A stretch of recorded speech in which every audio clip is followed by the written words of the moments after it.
আসসালামু আলাইকুম বন্ধুরা, আশা করি আপনারা সকলে ভালো আছেন। এই ভিডিওটিতে আমি দেখানোর চেষ্টা করেছি মোটরসাইকেলের হুইল হাব কিভাবে মেক করা হয়। আশা করি পুরো ভিডিওটির সাথে থাকবেন।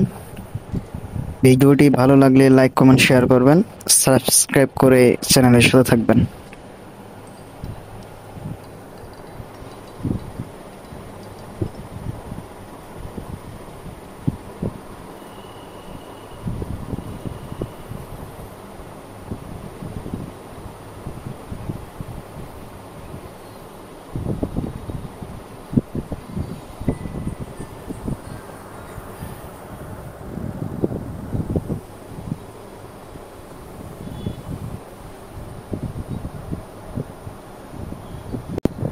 পুরো ভিডিওটির সাথে থাকার জন্য আপনাদেরকে অসংখ্য ধন্যবাদ।